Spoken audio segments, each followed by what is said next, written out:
Are you a young man aged 17 to 35 looking to build a successful career? Grenada presents an exceptional opportunity with its rural youth training and entrepreneur program, RITEC, specializing in small engine repairs. This program equips you with valuable skills in a high-demand industry. Don't miss out. Reach out to Grenada today at 444-8430 or visit us at Lower Defridin Street. Kickstart your career and create a brighter tomorrow with Grenada's RITEC. Enroll now and pave your way to success. Classes begin at the end of June. Should you need any additional information, feel free to contact us on 444-8430 or email grenco86@gmail.com.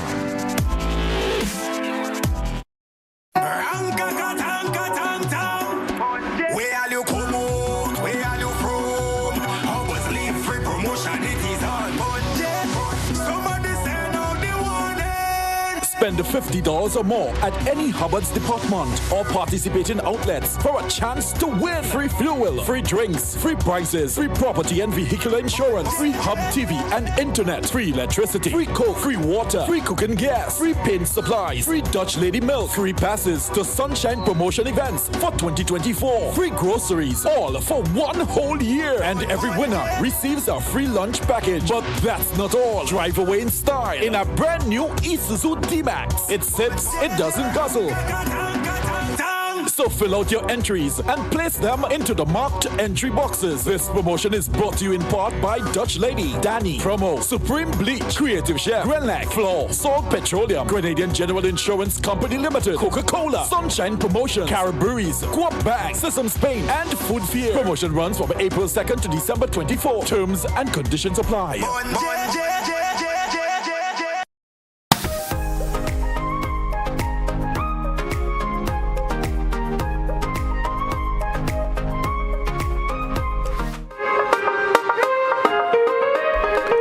Special good morning to those of you listening to Classic Radio 105.5, 105.9. Let's say good morning also to those viewing GBN TV, Channel 7, Channel 11, Channel 20. Good morning and welcome to this edition of To The Point. Today being Tuesday, the 18th day of June 2024.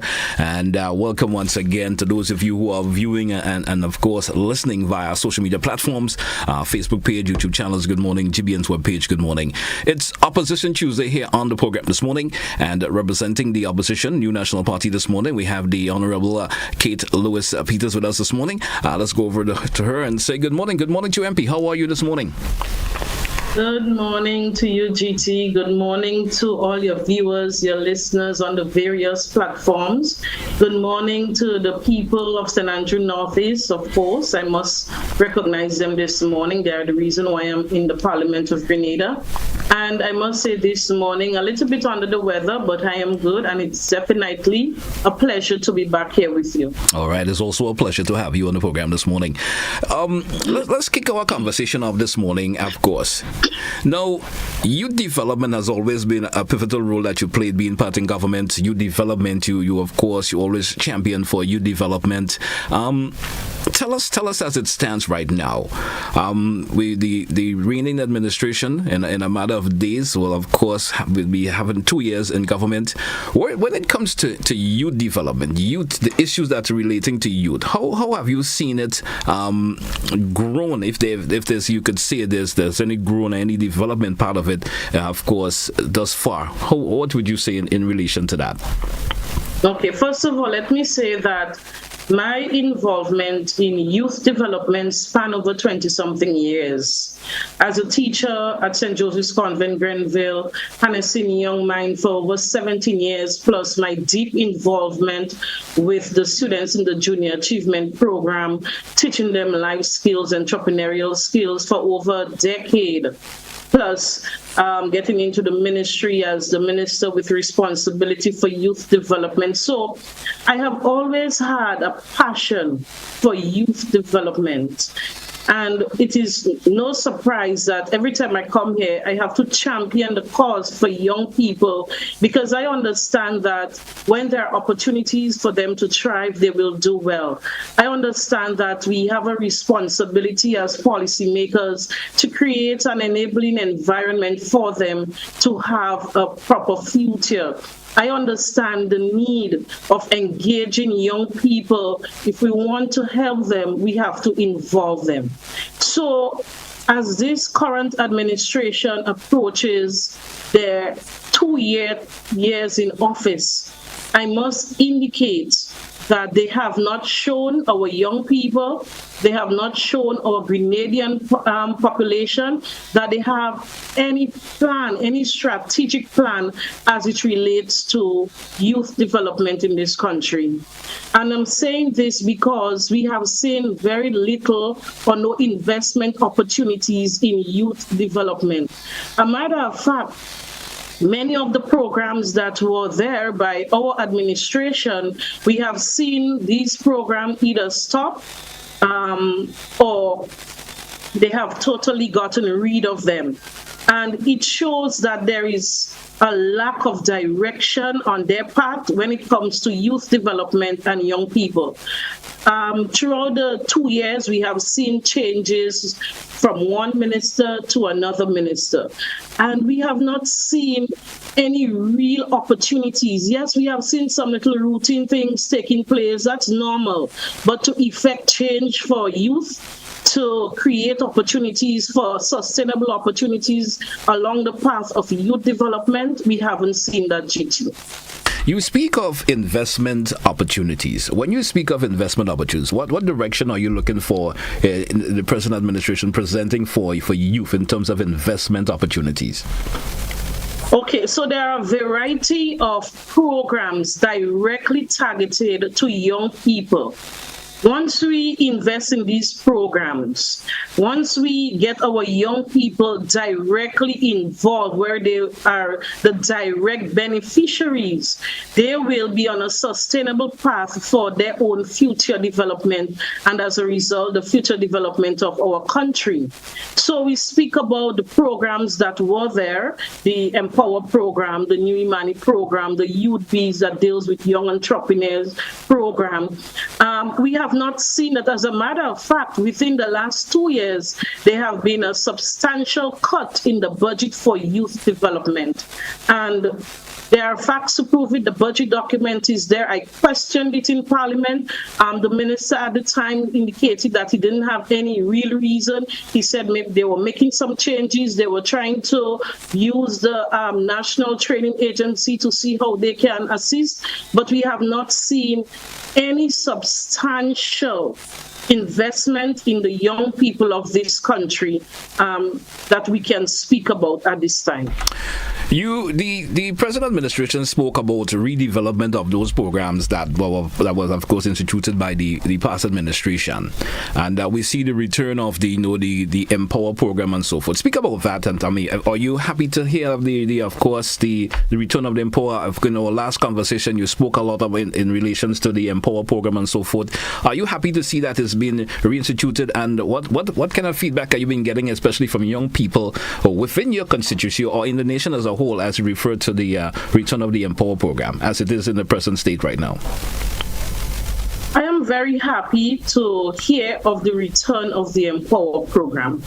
I have been calling on this government time and time again to bring back this program. You see, our administration developed this program, carefully designing it for our young men. We saw the challenges that our young men were faced with, those who dropped out of school, those who were on the block, those who had problems with the law. So this program was carefully designed for them. The other programs we had at the time, when we did the assessment, not much men were involved. So we had to do something, and we did it by creating the Empower program. When this current administration removed it as one of the beneficiary programs for young men, we were totally disappointed. And we, as a result, made clarion calls. So to hear that they have actually decided to bring back the Empower program after 2 years for our young men, I am indeed happy. And I will say this as well. I would encourage all our young men to grasp the opportunity because the program was designed for them.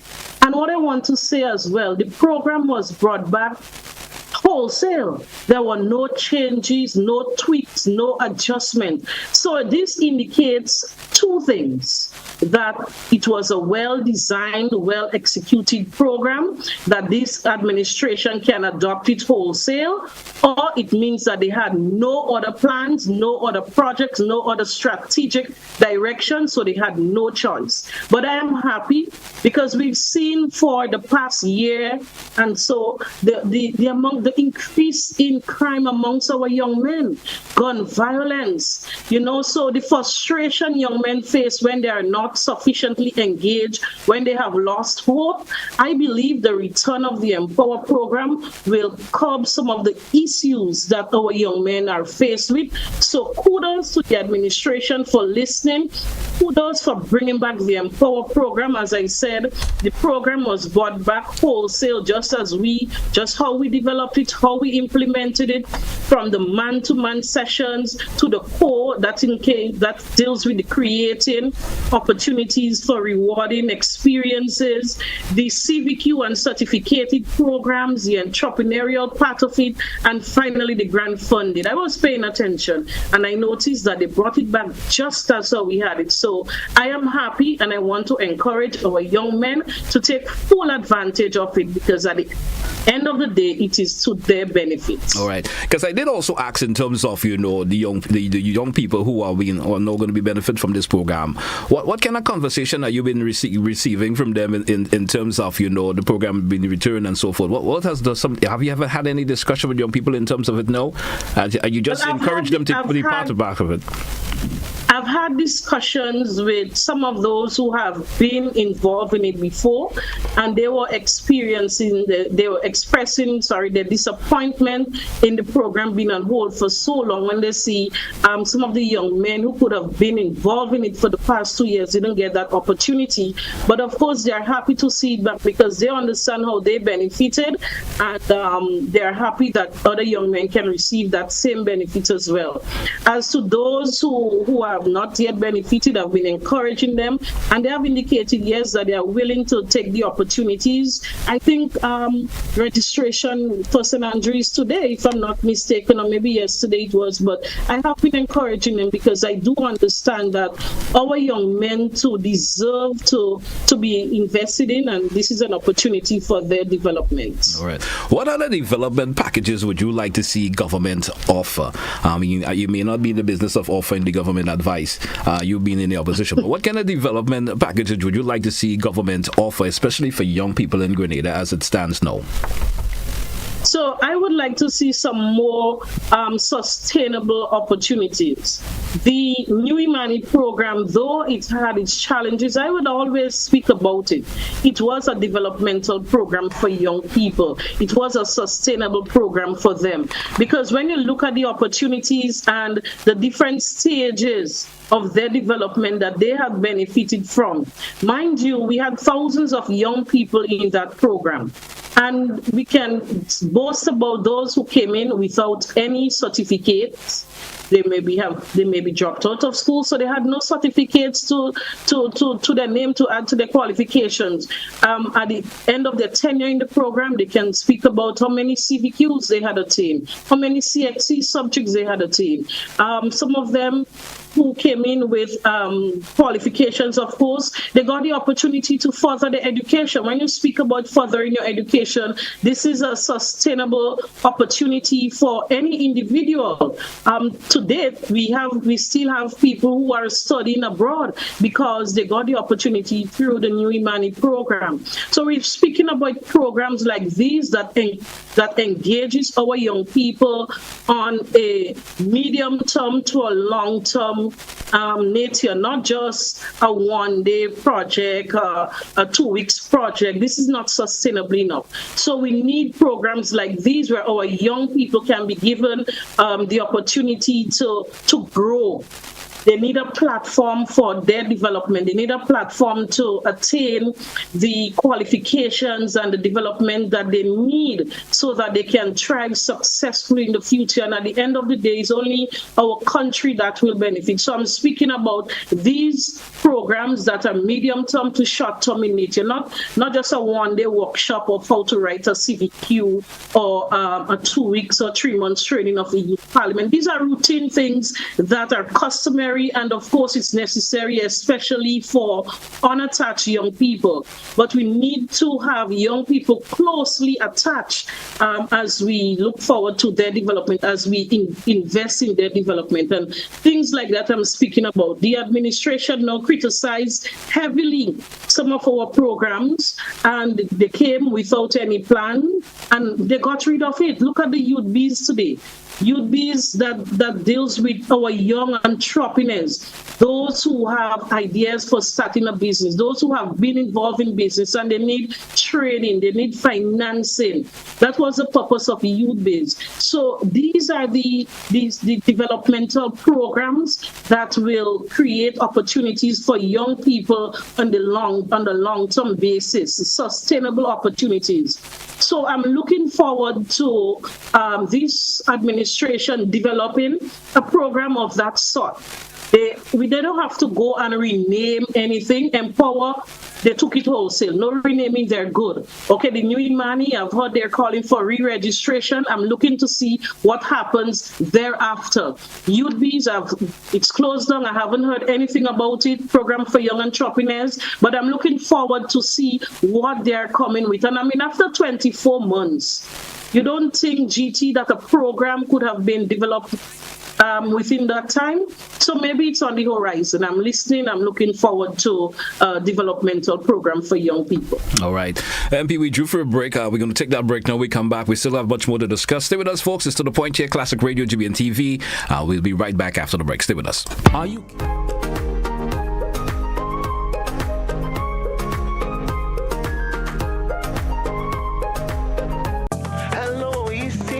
Good day, Mom. What would make it easier for you to reduce your plastic waste? Definitely incentives for bringing back plastic bottles, like discounts and loyalty points. It would motivate me to recycle more. I think if restaurants let us use our own takeout containers, it's all about convenience, you know? It would help if manufacturers start using less packaging altogether. Better infrastructure, more investment in recycling facilities, and innovative solutions to tackle this growing problem of plastic pollution.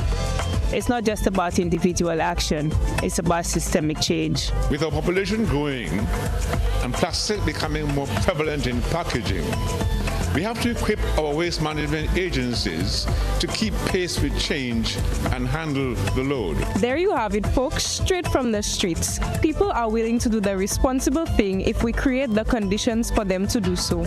Recycle OECS. Green actions, blue oceans. Are you a young man aged 17 to 35 looking to build a successful career? Grenada presents an exceptional opportunity with its Rural Youth Training and Entrepreneur Program, RITEC, specializing in small engine repair. This program equips you with valuable skills in a high-demand industry. Don't miss out. Reach out to Grenada today at 444-8430 or visit us at Lower Defridin Street.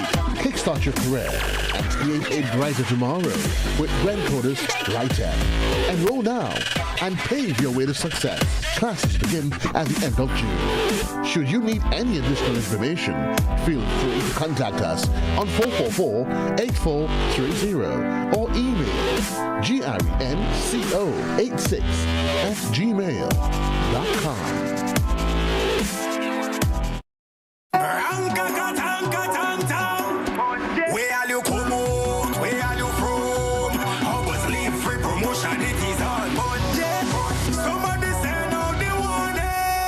Spend $50 or more at any Hubbard's department or participating outlets for a chance to win free fuel, free drinks, free prizes, free property and vehicular insurance, free hub TV and internet, free electricity, free coke, free water, free cooking gas, free paint supplies, free Dutch lady milk, free passes to Sunshine promotion events for 2024, free groceries, all for 1 whole year. And every winner receives a free lunch package. But that's not all. Drive away in style in a brand new Isuzu D-Max. It sips, it doesn't guzzle.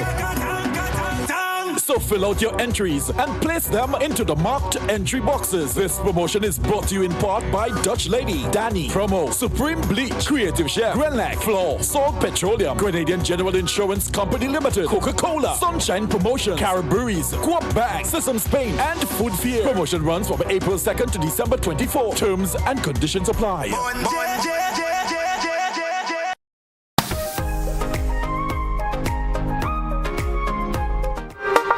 Welcome back, listeners. Welcome back, viewers. So let me say welcome back to MP Kate Lewis Peters with us back this morning here on To The Point. MP, good morning once again, and welcome back. Good morning again, and thank you so much. All right. MP, I want to divert our conversation just a wee bit. We spoke a lot about, lack of investment related to youth. You did speak about that. You spoke about some issues that relate to youth. I still want to talk about youth, but this time I want to talk about youth in sport.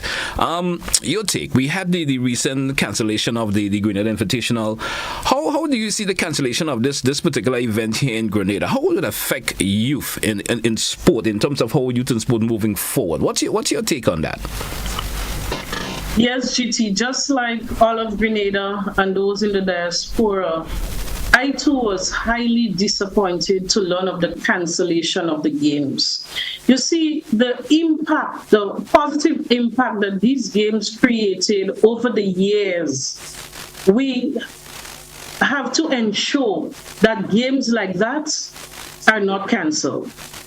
It was cancelled for 2 years as a result of the COVID and so forth. But when we have control of something where government could have stepped in to ensure that these games took place, government should do those things. Because the Grenada Invitational, look at it. You got to see the likes of our own athletic champions, Kirani James, Lyndon Victor, Anderson Phillip. And then you also had the international track stars, the Shelley and Fraser Price. Over the years, we have seen Lushan Merritt, who was competing against Kirani for a long time, Veronica Campbell-Brown. And when we got this opportunity to see them in action firsthand on our own soil, to learn that just few months ahead of the Olympic Games that we are getting the opportunity to see them and to learn of the cancellation as a result of financial difficulties, I was highly disappointed. And I want to say at this point that government should have done all that they could have to ensure, yes, we know the games were organized by private individuals, but when we understand the economic impact, the economic spin-off that our country would have, the tourism opportunities here, sports tourism that we were not able to pay for directly, but would have benefited from it as a result of those games, the motivation for our young athletes, that would have just been a motivation for our young athletes to see those international track stars firsthand, to see that, they would have been able to interact with them. It's highly disappointed that the games had to be cancelled, and our young people should have been given that opportunity to see and witness those games. Government should have done all in their power to support the private organization that led these games. And our young people, I know, are also disappointed because they were looking forward to it. Our young athletes, those who are still in school and coming up, and they're looking forward to be one of those stars. It would have been an extra boost for them. And as a result of the cancellation, it is a total disappointment. Youth in sport continues to be, of course, a fundamental, challenge here in Grenada. For some reason, we know lots of young people would like to move further on in their sporting, disciplines. Now, the cancellation of this particular event, from your point of view, will it become a more of a burden on not only on the private entity who could not have continued because of financial reason? We're talking about young people now who, as you mentioned, use the opportunity to view these games and use the particular athletes who may come around as a way of enhancing themselves. You understand, in their particular discipline that they will participate in.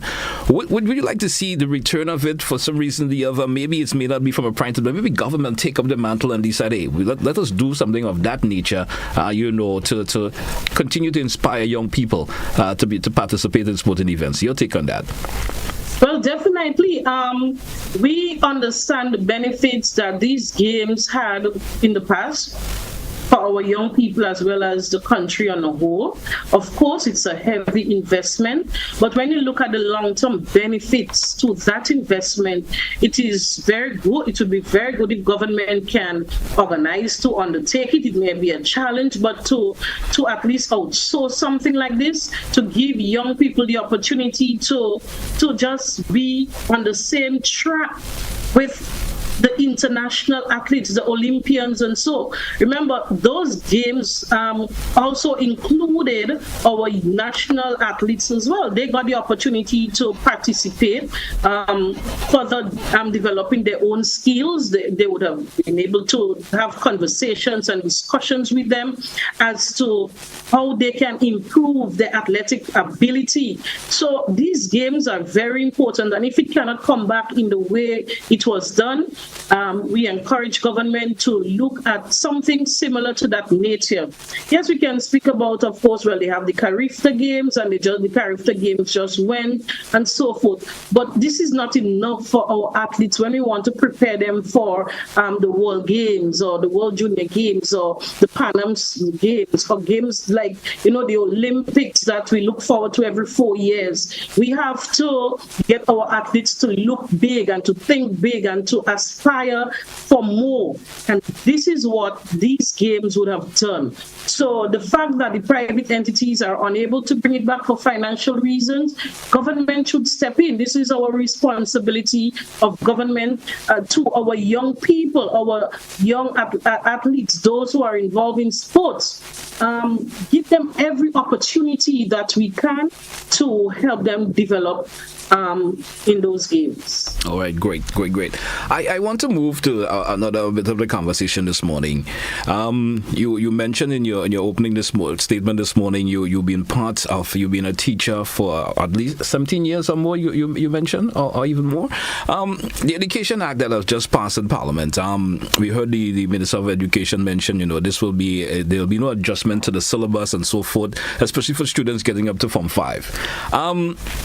But it's just that it makes it compulsory for parents, to have their children in school up until the age of 18. Give us your thoughts on this particular Education Act as it passed and how you feel about it. Not only as a parliamentarian, but as someone as an educator yourself. How do you feel about it? How do you feel about the particular act?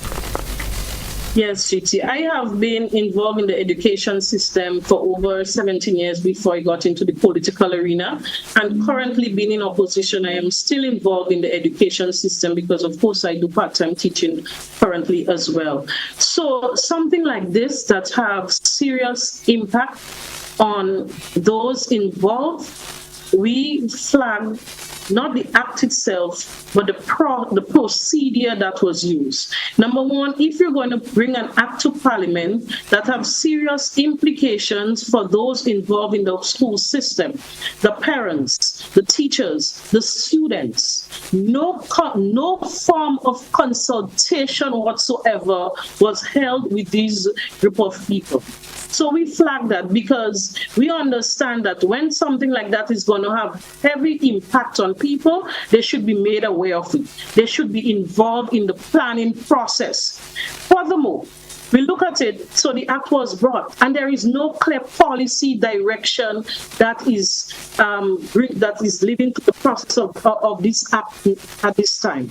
What is the policy direction? What are we hoping to achieve here? I heard that the Minister for Education indicated something to do with TVET and the inclusion of TVET within the school system so that every student should have a skill by the time they graduated from school. But we know that if you know the school system, if you have been involved from time memorial, TVET training has been included in the curriculum of the school. We have several technical subjects involved: technical drawing, business, building technology, food and nutrition, clothing and textile and fashion. These have always been involved, and our young students have always been exposed to it. So how different this act now? What would be the difference? And we also, the act before indicated that students should be in school up to 16. That was the mandatory age. But that did not prevent students from dropping out at age 12, age 14. What are we doing to curb the dropout rate at this time? These are the things we have to look at. What is it that we're really trying to achieve by bringing this act to say that students must stay in school? What incentives are we providing to our students to remain in school longer? These are the things we have to look at. So the procedure that led to this act being passed in Parliament was not the right one. The approach was not the right way without the consultation of the key stakeholders. So we flagged that. Encouraging students to stay in school longer is never an issue for me as an individual, because the longer you stay in school, if you're making serious use of it, if you're really studying and you're achieving higher academic qualifications, this is very good. So I have no problem with trying to encourage students to stay in school longer to improve their academic qualifications. They would be better for the job market.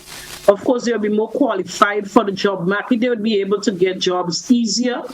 But as I said, the approach that was used, look at it, it's effective from September 2024. What adjustments have we made to the school system to ensure that this can work? How are we preparing the teachers, the students? Are we saying students have to stay in school longer?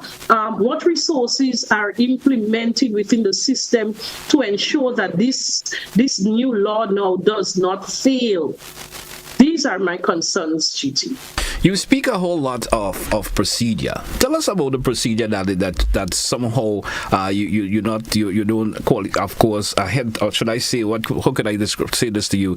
The procedure in terms of the act was done and so forth, and getting there, and you speak a whole lot of individuals not knowing about it, especially the whole process of it. When you say procedure, tell us a wee bit when you speak of the procedure of it. What do you mean by that?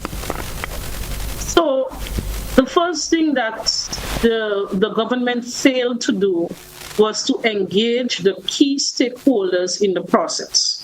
If you're going to pass a law that affects the education system, then all those involved in the system should have been given the opportunity to express their views, their opinions, and to help shape that law.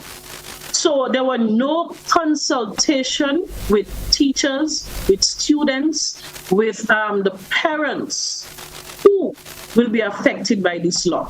So that is the first part of the procedure that is being flagged. Secondly, what are the strategic arrangements, the strategic plans laid out to guide this process? So, okay, we are saying that we are keeping the students in school longer. What are the plans do we have in place to ensure that they are seriously engaged during that time?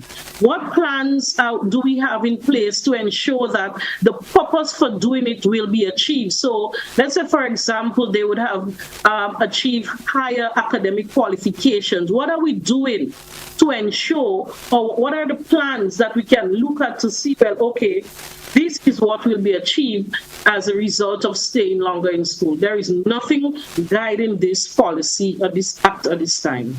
All right. MP, we drew for a break. Let's take it. When we come back, we're still going to continue on the conversation in terms of the Education Act. We still have much more to talk about that. And during that process, too, we invite our listeners and viewers, if you do have, any thoughts or issues as relates to it, you could probably chime in also. Let's take that break. We'll be right back. Stay with us, folks. It's To The Point here, Classic Radio, GBN TV. We will be right back. Looking.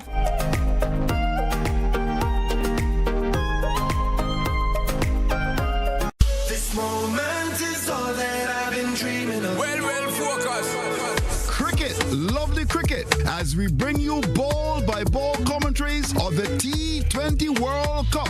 The Cut and Drive Network, in association with this radio station, are pleased to be a part of the excitement. Join me, Andrew Mason, as I lead a team of top-class cricket commentators right through to the finals on June the 29th at the historic Kensington Oval. Cricket, lovely cricket, on this radio station. You got a date, so don't be late.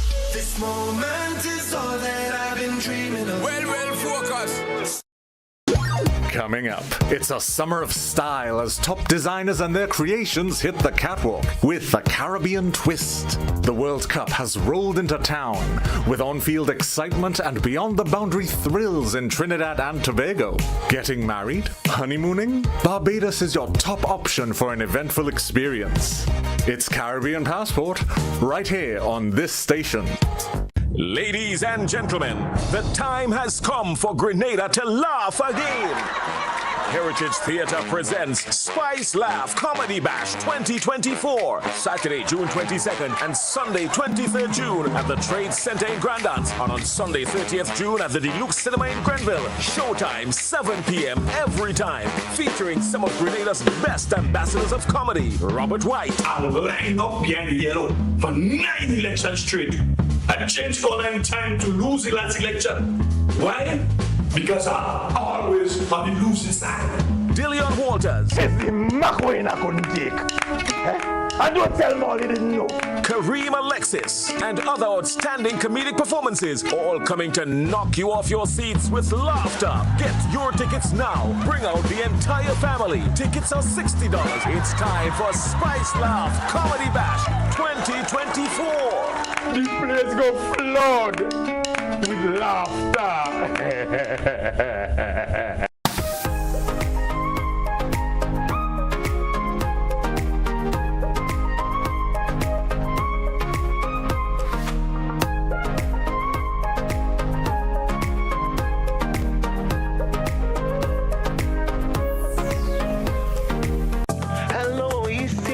Good day, Mom. What would make it easier for you to reduce your plastic waste? Definitely incentives for bringing back plastic bottles, like discounts and loyalty points. It would motivate me to recycle more. I think if restaurants let us use our own takeout containers, it's all about convenience, you know? It would help if manufacturers start using less packaging altogether. Better infrastructure, more investment in recycling facilities, and innovative solutions to tackle this growing problem of plastic pollution. It's not just about individual action, it's about systemic change. With our population growing and plastic becoming more prevalent in packaging, we have to equip our waste management agencies to keep pace with change and handle the load. There you have it, folks, straight from the streets. People are willing to do the responsible thing if we create the conditions for them to do so. Recycle OECS. Green actions, blue oceans.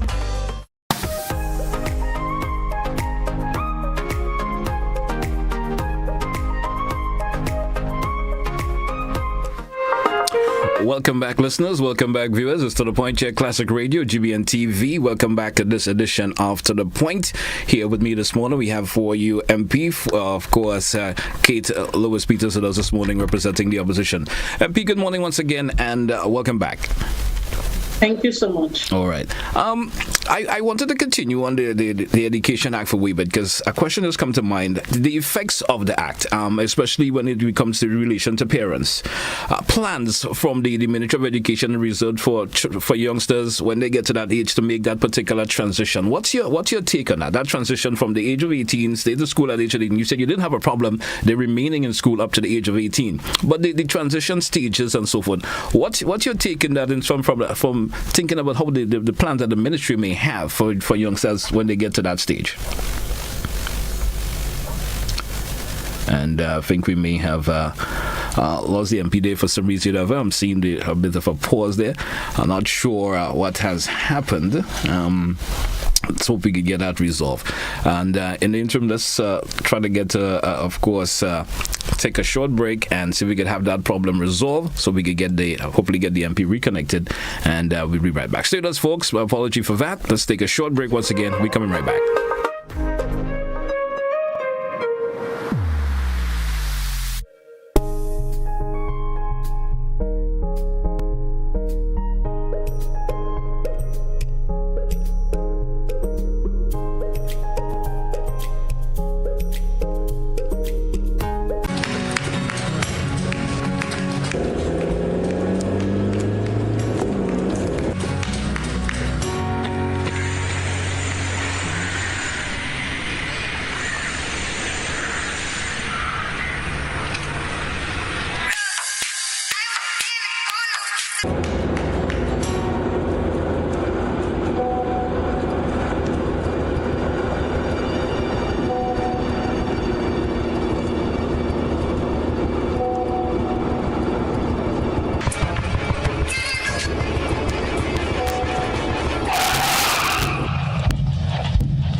Welcome back, viewers. Welcome back, listeners. It's To The Point here, Classic Radio, GBN TV. Let me say welcome back to the MP. We had that bit of disconnection there for a wee bit, and we're back. And hope all is well with you on your end. Yes, I'm happy to be back. We had my electricity disconnection there for a short time. I don't know what happened, but All right. I'm happy to be back. All right, so it happens. Well, I was actually asking you the question in terms of when we had that bit of interruption there for a wee bit. I was talking about your take in terms of in terms of the effects that this particular act will have, especially on parents, and the plans that the Ministry of Education will have in terms of the transition for young people, especially when they get to that age. What sort of a transition plans are there? Your take on that in terms of what you have interpreted from the act, if there's any.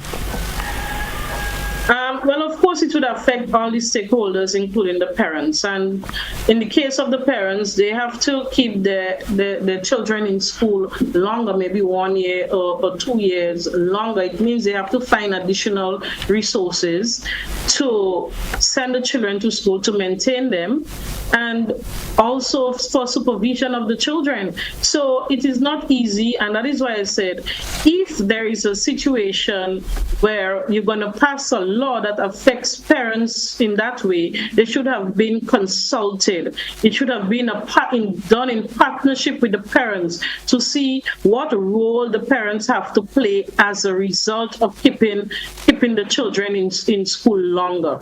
I'm also wondering, what is the real goal behind this act?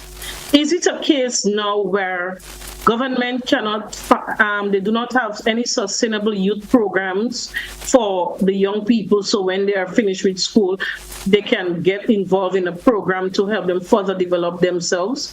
Is it a case where they have not created any opportunities to further expand the employment opportunities within this country? So is that a real reason? Keep them longer in school so that you have less people on the job market searching for jobs? I'm not sure, but I'm saying that the whole procedure is flawed, and the fact that the stakeholders will be affected and they were not involved in the process, this is a cause for concern. Of course, it will affect the parents as well as the students. All right, great. We do have a call online. Of course, we're moving up to 15 minutes before the top of the hour. Let's entertain our first caller in this segment. Caller, you're welcome. Good morning. Oh, yes. Good morning to you, GT, and have a good day. Good morning to your guest. And let me congratulate you on your proficiency in your area. GT, I'm having a problem. It's worrying me, and I think it's cause for concern. Everything the lady says that has to do with the young people, that is my concern. The young people, they have a future. Things is tight on everybody. But I say, what is causing this? People doesn't like to hear this, but I will not go away with this because I wrote on this. I spoke about it at length with all the people like Mr. Diali, Mr. Pontiatipal, Mr. J.K. Roberts, Mr. Colin Gilchrist. All these people have the same position on the economy that is creating the problem. But some people are having problem with me on that. I will not go away with this because that is the crux of the matter. Yeah? I am saying here's what I want. I'm asking our citizens. The country is going down a path that no one will like. Look at the kind of crime. Yeah, the young people are in trouble. They're restless, and so they need rescue. Someone has to come to the rescue. It is the economy that is not expanding. But here's my problem. When some of us are behind the scene talking and busting our brain to find solutions to change status quo, it have a few people who, as soon as you talk, they're ready to attack you because they are knowledge-based. Yeah, they're too bright. So they know what you know, and they know what you should say and what you should not say. I'm saying to our people, please, let us stop this. The young people are in trouble, the country is in trouble. Yeah? Let us come together as we hatch ideas, support each other instead of criticizing each other. Let us talk to solve the problem we have, because criticism will not solve the problem. Most of the politicians will take the criticism because we're supporting them to turn around to make the situation worse. Leave the politics out and let us tour together to change status quo in this country for the benefit of all. The argument and what you call dragging people down does not help the situation. Please. Okay, caller, we thank you so much. Thank you so much for your contribution this morning. Let's entertain another caller. Caller via WhatsApp. Good morning. You're welcome. Hi, good morning. Good morning to you. Good morning to the Honorable. Now, GT, I just want to say something. Now, I went to the St. Joseph's Convent when Mrs. Kate Lewis Peters was teaching there. And the Honorable is aware that, yes, there was clothing and textile, but it wasn't a compulsory subject. It was a subject that was clashing with chemistry. No, I wanted to do it, but I couldn't have done it because based on the career path that I wanted to do, chemistry was a better choice for me. It doesn't mean that I didn't want to learn that skill to practice in my own time or to develop a side job. No, I'm making that point to say that, yes, skills were in the schools. However, most of them were either once a week, 1 period or 2 period, and I want to believe that the honorary knows that a very minimal percentage of students who did those subjects at secondary school are not using the skill because the knowledge that you learned there was more theoretical than practical because of the time and the resources restraint at the time.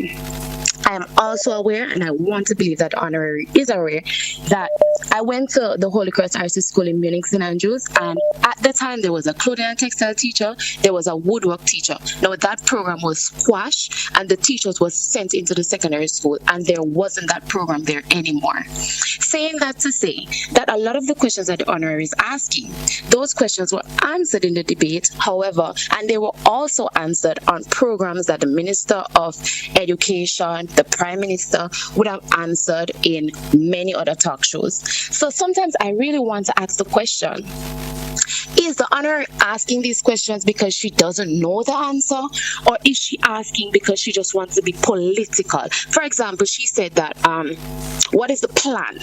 The Minister of Education on the Bob's report on Sunday reported that the plan is there are many other schools. The students do not have to stay in the secondary school. So she would have asked, what is the plans for the teachers in the secondary school? There may be little to no adjustment in the secondary school. The point is that we want to keep the students in school so they can go to NULO, they can go to TAMCC, they can go to the Grenada Training Association. There are many other institutions that these students can be taken up into. And my final point is that she said, what is the incentive for the students? The incentive for them is to develop themselves educationally, to learn more soft skills, to become more employable. Because we are arguing that the young people are earning next to nothing. And I agree, because a high percentage of that is because of they are not educated enough to earn the large paying jobs.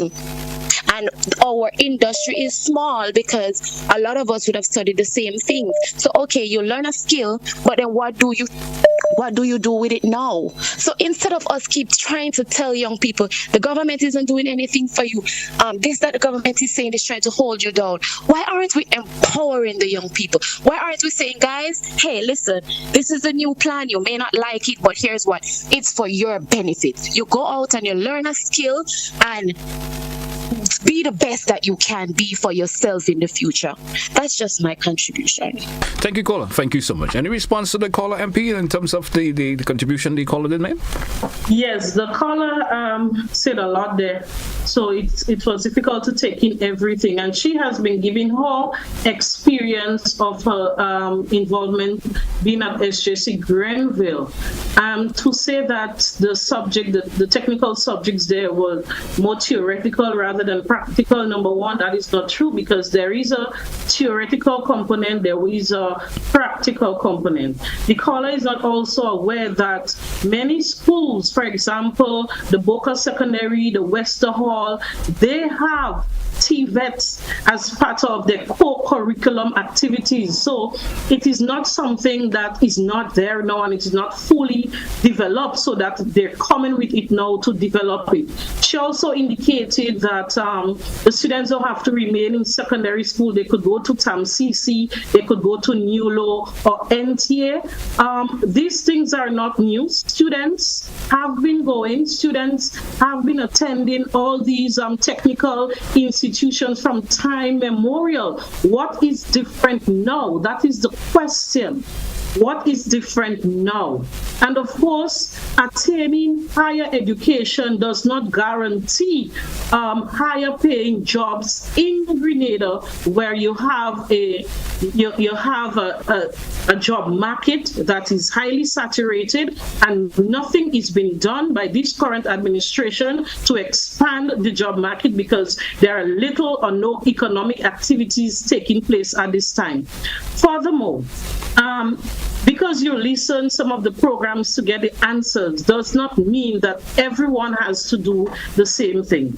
Of course, we have a responsibility to our young people, and we have to color this administration when they are going wrong or when they make a mistake. And I believe you're an ardent supporter of the current administration. You should be able to do the same. Call them out.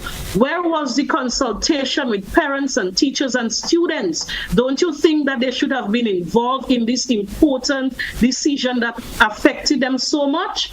If you're going to support a group, you should support them also by letting them know that when they're right, and when they're wrong, they're wrong. We do have another caller via WhatsApp. Good morning and welcome. Yeah, good morning, GT. Good morning to you, sir.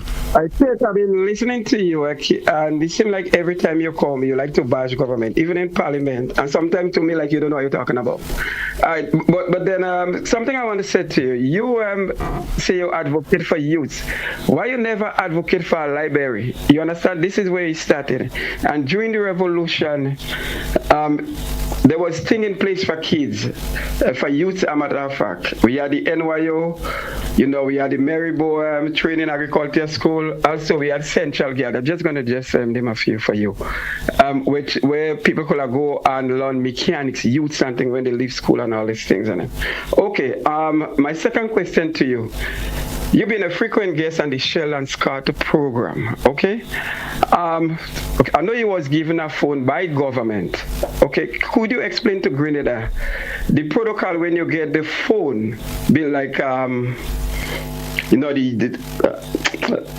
the different usage and all these things and them, okay? And my question to you, we understand that Mr. Scott run up a bill to a high bill basically, and now he had to pay over $100 and something thousand.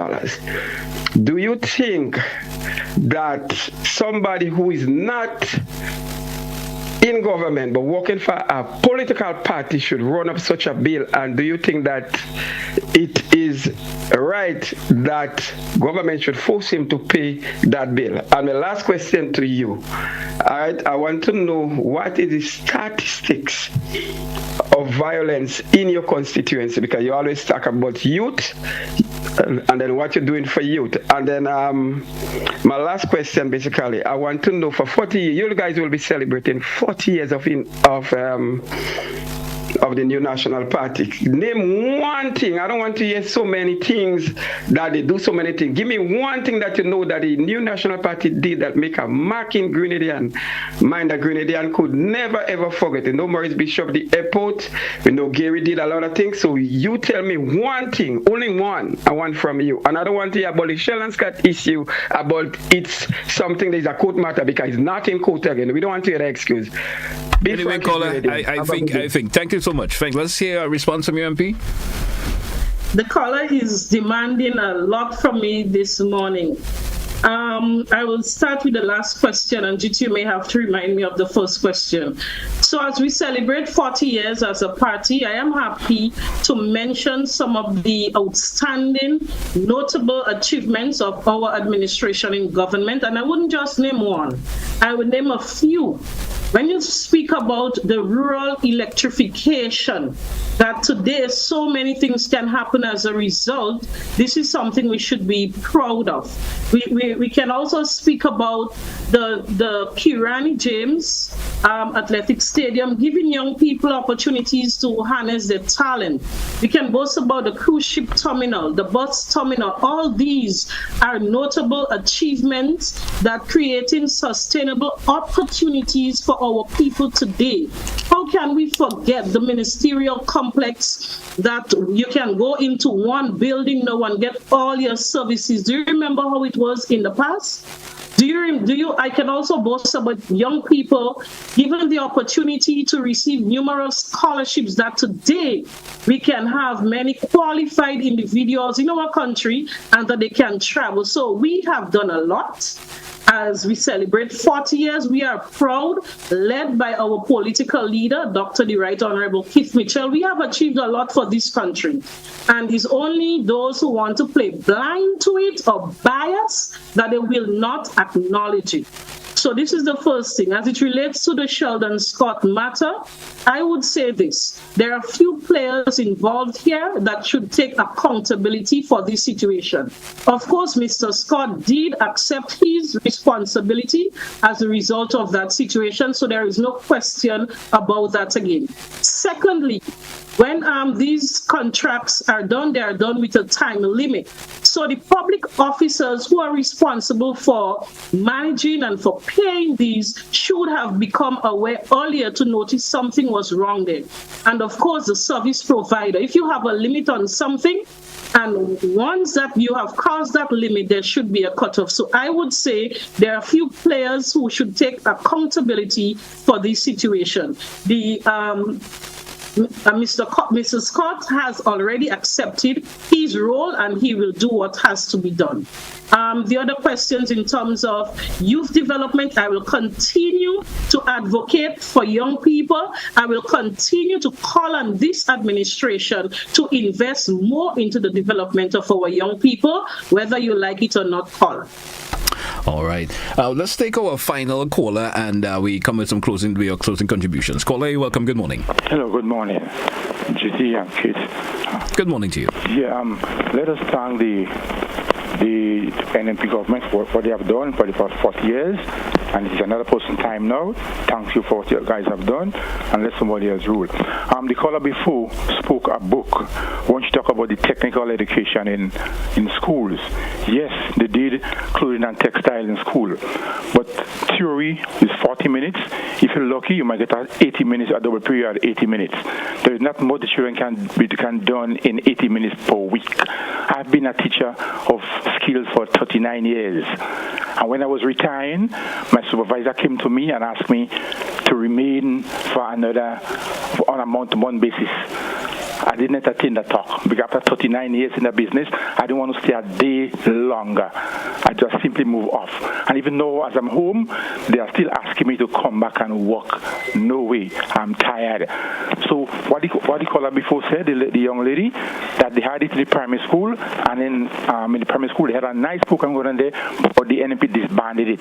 They threw it away. The NDC brought it back in 2008, and now they are trying the best with it. As the lady said, if you want to stay in school longer, you could stay. If you don't want to stay, you could drop out and go on the side as usual. But you could go back in school and further your education and skills and make a good person of yourself. Before you have Tech and Voc. When you finish secondary school, you go to Tech and Voc, you could go to GTC, but no, this is no more. You only do it in secondary school, and this is not enough to make a career from when you finish secondary school. You need to go and further your education, further your skills. So if you go to TAMCC or you go to New Law, wherever, you could do better. All right? That's my tip. Thank you, caller. Thank you so much. MP, I'm not sure if you have any response. I just want to say I'm not sure if the callers are aware that NULO and TAMCC has been in establishment for years. They were never closed down. The students have always had the opportunity to further develop their skills. The TAMCC has a technical department. NULO being a technical school. Government continues to support it. Government has supported it in the past. I'm not sure what the caller is trying to say, because the fact that these skills have already been included in the school system, they continue to be included. What is different now? What is different now that, and the point the caller is trying to make, I don't understand it, because there have been skill centers throughout the different parishes. St. Andrew has a skill center. The students in the primary school get exposed to being in that school center, that technical center for a long time. So I'm not sure if the callers are aware that these things have been in existence and continue to be in existence. What is different now in terms of the point they're trying to make, I don't understand. Okay. Be any closing remarks from you this morning before we take a wrap this morning? We're already a bit over time. Any closing contributions from you this morning? I just, again, want to call on our young people to keep hope alive, do not give up, do the best they can to improve themselves, to develop whatever skills necessary to have a decent future. I call on the government to invest in our young people. They are the future. They are the ones who would be leading this country. They are the ones who would be working for this country. So development and investment in our young people is paramount. And of course, as our party celebrates 40 years, I call on our supporters to be a part of every activity. And we are proud to be celebrating 40 years. And we are proud of the achievements of our NMP team throughout the 40 years as we celebrate this achievement. All right. MP, I want to thank you for being on. I want to thank you very much for being on the program this morning, and best wishes goes out to you for the rest of the day. Thank you so much, and all the best to your viewers and listeners as well. All the best to you. All right. Thank you. I appreciate it a whole lot. Hey, folks, that's how we take a wrap for this edition of To The Point. Thanks to all who contributed towards today's program. Have yourself a good one, folks. That's how we say goodbye.